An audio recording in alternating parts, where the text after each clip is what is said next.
दोस्तों, पाकिस्तान से so called cease fire के सिर्फ 20 दिन के अंदर ही भारत ने मोहम्मद यूनुस का बाजा बजा दिया है। सिर्फ 20 दिनों के अंदर ही भारत ने ऐसे हालात पैदा कर दिए हैं कि बांग्लादेश का आधा बिजनेस खत्म। सिविल सर्वेंट से लेकर टीचर्स तक सड़कों पर आकर यूनुस को हटाने की मांग कर रहे हैं। आर्मी चीफ यूनुस को जल्द ही चुनाव कराने की धमकी दे रहे हैं। भारत से ढूंढ ढूंढ कर बांग्लादेशियों को कान पकड़ पकड़ कर उनके भिखारी मुल्क वापस भेजा जा रहा है। जो टटपुंजिया बांग्लादेश भारत को चिकन नेक की धमकी दे रहा है, आज उसे हिमंता बिस्वा शर्मा के जरिए यह मैसेज भी दे दिया गया कि बेटा हमारी छोड़ो, तुम्हारे बांग्लादेश में तो खुद दो चिकन नेक है, अगर वो टूट गए तो पूरा बांग्लादेश वापस से खत्म। जी हाँ, ये सारी हलचल हुई है सिर्फ 20 दिनों के अंदर और आज हालात ये है कि ठगों का सरताज मोहम्मद यूनुस कभी भी देश छोड़कर भाग सकता है। तो आखिर क्या किया भारत ने इन 20 दिनों में? ऐसा क्या हुआ कि जो बांग्लादेश भारत को धमकी दे रहा था, उसकी आर्मी खुद यूनुस को धमकी दे रही है? आखिर ऐसा क्या हुआ कि जो बांग्लादेश के लोग साल भर पहले मोहम्मद यूनुस के सत्ता में आने का जश्न मनाने के लिए सड़कों पर आए थे, वही लोग आज उसी यूनुस को हटाने के लिए सड़कों पर आ गए हैं? तो क्या हुआ है, ये पूरी कहानी आज की वीडियो में आपको डिटेल में समझाएंगे। लेकिन उससे पहले आपके फायदे की एक इंपॉर्टेंट बात, लग्जरी कार जब आप रास्ते पे जाते हुए देखते हो तो आपको भी लगता है ना किसी दिन ये अपनी होनी चाहिए। मिल सकती है आपको प्रोबो से।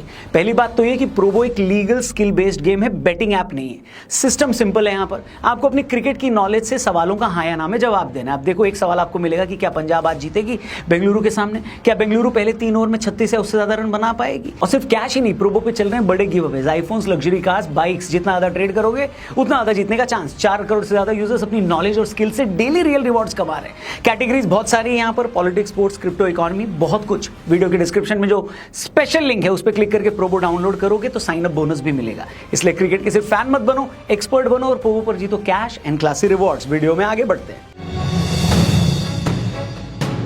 तो दोस्तों, एक पुराना जोक है। एक बार एक चूहे और हाथी का आमना सामना होता है। चूहा हाथी से पूछता है कि भाई तू इतना बड़ा है, तेरे एक पूंछ भी है, बता तो सही कि तू है कौन?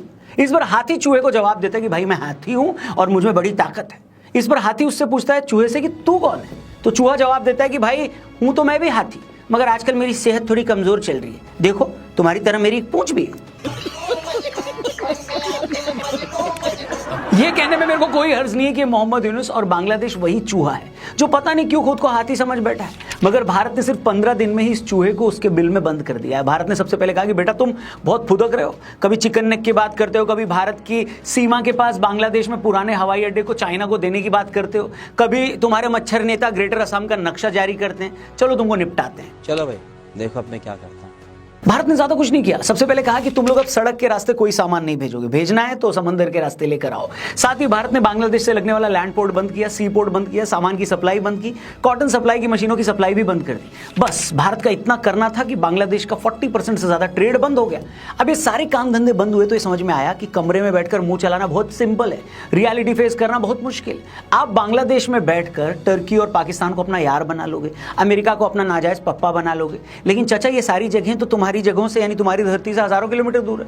कितना दूर है अमेरिका, कितना दूर है टर्की? तुम्हारा 90% बॉर्डर तो भारत से लगता है। 4000 किलोमीटर का बॉर्डर भारत से शेयर करते हो। तुम्हारा सी पोर्ट भी भारत से लगता है। भारत से ही सामान खरीद और बेचकर तुम्हारा कंगला मुल्क पेट भर रहा है। लेकिन ना, जिस मुल्क ने मजहब की अफीम चाट ली हो उसे ये सब होश की बातें कहां समझ में आती हैं। तो भारत ने कहा ठीक है, करते हैं तुम्हारा प्रबंध, और पोर्ट बंद करते ही हुआ भी वही। आज हालात ये है कि पिछले 1 साल के अंदर बांग्लादेश में होने वाली एफडीआई में 20% की कमी आई है। इन्फ्लेशन 9.5% तक पहुंच गया है और उनका सबसे बड़ा पोर्ट चिटगांव पोर्ट ठप हो गया है। मेरा तो इतना लाइफ खराब हो गया है, इतना लाइफ खराब हो गया है मेरा। लेकिन चचा को ऐसे अकल थोड़ी ना आएगी। ये तो बस ये सोच रहे हैं कि जैसे तैसे जब तक मैं मर नहीं जाता तब तक बांग्लादेश की सत्ता पर कब्जा करके बैठा रहूं। शेख हसीना के जाने के बाद जब पिछले साल अमेरिका ने यूनुसवा के गले में पट्टा डालकर उसे बांग्लादेश की सत्ता पर बिठाया था, तब से ये जोकर बोल रहा था कि मैं देश में पॉलिटिकल सुधार करूंगा, जर्नलिस्टिक फ्रीडम बढ़ाऊंगा, जुडिशरी में सुधार करूंगा। लेकिन ये ग्रोसरी वाले चचा ने इन 10 महीनों में हिंदुओं पर जुल्म करने और कट्टरपंथियों को जेल से निकालने के अलावा और कुछ नहीं किया। पहले प्रॉमिस किया था कि दिसंबर 2025 तक बांग्लादेश में इलेक्शन करा देंगे, मगर अब इलेक्शन कराने का नाम ही नहीं ले रहे हैं। बोल रहे हैं कि माहौल अभी सही नहीं है, नेक्स्ट ईयर जून 2026 में चुनाव कराऊंगा। बस ये बात सुनकर वहां की आर्मी भी बहुत गुस्सा हो गई। खालिदा जिया की बांग्लादेश नेशनलिस्ट पार्टी भी सड़कों पर आ गई। वो ये बोल रहे हैं कि ये सब क्या रायता है और ये चाहता क्या है, और जब मैं आपको बताऊंगा कि चचा चाहते क्या है, उनका प्लान क्या है, आप हैरान रह जाओगे। अरे बाप रे, ये तो धोती खोल रहा है। दोस्तों आपको याद होगा कि पिछले साल जब शेख हसीना का तख्ता पलट किया गया तो उन्होंने कहा था कि अगर मैं अमेरिका को सेंट मार्टिन आइलैंड दे देती तो मेरी कुर्सी बच जाती। अब आप इस बात को ध्यान से सुनिए, फिर आपको समझ में आएगा कि मोहम्मद यूनुस कितना खतरनाक आदमी है। आपको बता दें, बांग्लादेश के साउथ में सेंट मार्टिन आइलैंड है। ये आइलैंड म्यांमार के बॉर्डर से कुछ किलोमीटर दूर है। दरअसल काफी टाइम से अमेरिका की इस आइलैंड पे नजर है। अमेरिका को लगता है कि अगर बांग्लादेश ये आइलैंड उसे दे दे तो वो इस जगह से पूरे साउथ एशिया में अपना दबदबा बना लेगा। वो इसी जगह से, यानी अमेरिका इसी जगह से चाइना को भी कंट्रोल कर लेगा और इसी जगह से वो भारत पर भी प्रेशर बना लेगा। अब अमेरिका ये आइलैंड कई सालों से लेना चाह रहा है, मगर बांग्लादेश इसके लिए रेडी नहीं हुआ।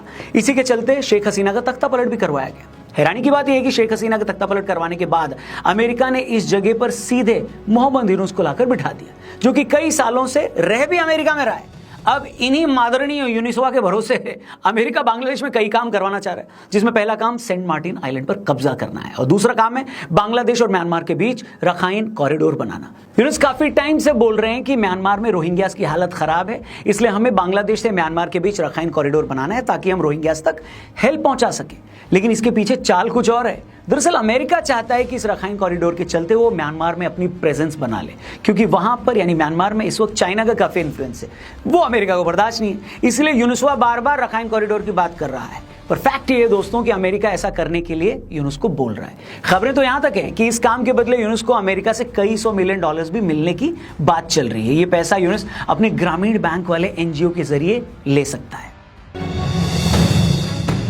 पहले ये दोनों ही बातें बांग्लादेश की आर्मी को भी बर्दाश्त नहीं है। उन्हें लगता है कि अगर हमने ये कॉरिडोर बना दिया तो म्यांमार से हमारी सिक्योरिटी को थ्रेट हो जाएगा, वहां से बहुत सारे घुसपैठिए आ जाएंगे। यही बात आर्मी सेंट मार्टिन आइलैंड को लेकर भी सोचती है। लेकिन यूनुसवा की खुद की तो कोई औकात है नहीं। जब यूनुस को कुर्सी पर बिठाया अमेरिका की डीप स्टेट ने है तो वही करेगा ना जो अमेरिका चाहेगा। इसलिए ये चाहते हैं कि मुझे 1 साल का टाइम और मिल जाए ताकि मैं अपने बचे खुचे एजेंडे लागू कर दूं, फिर इसके बाद लाखों करोड़ों डॉलर्स लेकर वापस अमेरिका भाग जाऊंगा। बड़ा हरामी हो। इसलिए मैं कहता हूं दोस्तों, चाहे पाकिस्तान हो या बांग्लादेश, चाहे आसिम मुनीर हो या मोहम्मद यूनुस, ये लोग चाहे इस्लाम की कितनी भी बातें क्यों ना कर ले, असल में इन लोगों को सिर्फ खुद की सत्ता से मतलब है। आसिम मुनीर ने खुद को एक्सटेंशन दिलवाने के लिए, अपनी पकड़ पाकिस्तान में स्ट्रांग करने के लिए हिंदुस्तान में 28 हिंदुओं को मरवा दिया। इसी मुनीर की वजह से आज टूरिज्म पर डिपेंड रहने वाले लाखों कश्मीरी भूखे मर रहे हैं, मगर उससे इसको कोई फर्क पड़ा नहीं पड़ा। वो तो आज खुद को फील्ड मार्शल बनवाकर शहबाज शरीफ की भतीजी से अफेयर चला रहा है, और मर कौन रहा है? कश्मीरी। उसी तरह यूनुस भी पिछले 1 साल से भारत के खिलाफ जहर उगल रहे हैं। उनके इसी जहर की वजह से बांग्लादेश में आज काम धंधे चौपट हो गए, महंगाई बढ़ गई है। बांग्लादेश चीन से लेकर जापान तक $1-1 बिलियन के लिए कटोरा फैला रहा है उनके सामने। लेकिन यूनुस को फर्क पड़ा? बिल्कुल नहीं पड़ा। वो तो 1 साल का और एक्सटेंशन लेकर अमेरिका से लाखों डॉलर की रिश्वत लेकर मजे में है। मतलब दोनों ही इस्लाम की बात करते हैं और इन दोनों की वजह से ही इस्लाम को मानने वाले आज मुश्किल में हैं। और ऐसा नहीं कि ये बात बांग्लादेश की आर्मी नहीं समझ रही है। बांग्लादेश की आर्मी को भी पता है कि भारत ने जब 2 दिन में पाकिस्तान का बाजा बजा दिया था तो हमें तो 13 मिनट में खत्म कर देंगे। इसलिए ऐसा लगता है कि भारत सरकार ने बांग्लादेश के आर्मी चीफ को बिस्मिल का संदेश पहुंचा दिया है कि इस बुढ़ऊ को निपटाओ, ये खुद तो मरेगा, बांग्लादेश को ही मरवाएगा। तभी आप देखिए बांग्लादेश में मोहम्मद यूनुस पर कांस्टेंट प्रेशर बढ़ने लगा है।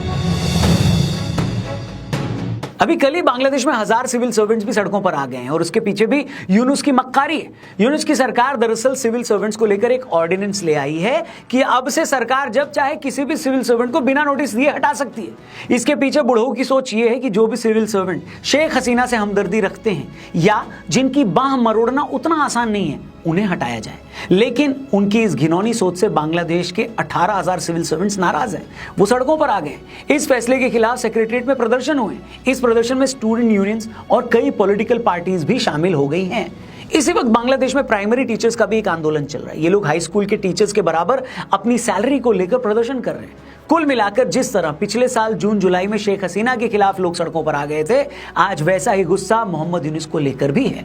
इसी से घबराकर यूनुस फिर से एंटी इंडिया कार्ड खेल रहे हैं। 2 दिन पहले यूनुस ने बांग्लादेश की कुछ पॉलिटिकल पार्टीज के साथ एक मीटिंग की थी। इस मीटिंग के बाद वहां के एक नेता ने स्टेटमेंट दिया कि भारत बांग्लादेश में यूनुस की सरकार को पसंद नहीं करता और वो उसे हटाना चाह रहा है। भारत लगातार बांग्लादेश को कमजोर कर रहा है। और जैसे कि मैंने कहा ना कि अगर चूहे को अपनी पूंछ देखकर ये गलतफहमी हो जाए कि वो हाथी है, तो उसे ये याद दिलाना पड़ता है कि नहीं बाबा, तो चूहा ही है। इधर पाकिस्तान से जब भारत की लड़ाई चल रही थी, देश में अलग अलग राज्यों में क्या हो रहा था, चुन चुनकर इन इलीगल चूहों यानी बांग्लादेशियों के पिछवाड़े लाल होने शुरू हो गए थे। इन मक्कारों का कान पकड़कर इनके भिखारी मुल्क वापस भेजा जाने लगा। दिल्ली के वसंत कुंज एरिया में पुलिस ने 12 अवैध बांग्लादेशी नागरिकों की पहचान करके उन्हें वापस बांग्लादेश भेज दिया है। इसी तरह असम के गुवाहाटी, गोलाघाट, धुबरी, बारपेटा और कछार जिलों से 150 लोगों को धक्के देकर बाहर निकाला गया। अहमदाबाद क्राइम ब्रांच ने कुछ दिन पहले 15 अवैध बांग्लादेशियों को डिपोर्ट किया। ये लोग फर्जी डॉक्यूमेंट्स के सहारे भारत में रह रहे थे और नाबालिग लड़कियों के साथ सेक्स रैकेट तक चला रहे थे। वहीं महाराष्ट्र एटीएस ने मुंबई, नासिक, अकोला, नांदेड़ और औरंगाबाद से 43 अवैध बांग्लादेशी नागरिकों को गिरफ्तार किया। इनके पास फर्जी आधार कार्ड और वोटर आईडी कार्ड मिले। इसी तरह मध्य प्रदेश के जबलपुर के डुमना एयरपोर्ट के पास एक संदिग्ध बांग्लादेशी नागरिक को गिरफ्तार किया गया है। अब इस तरह एक एक अवैध बांग्लादेशी को वापस भेजने से बांग्लादेश की लाल हुई पड़ी है।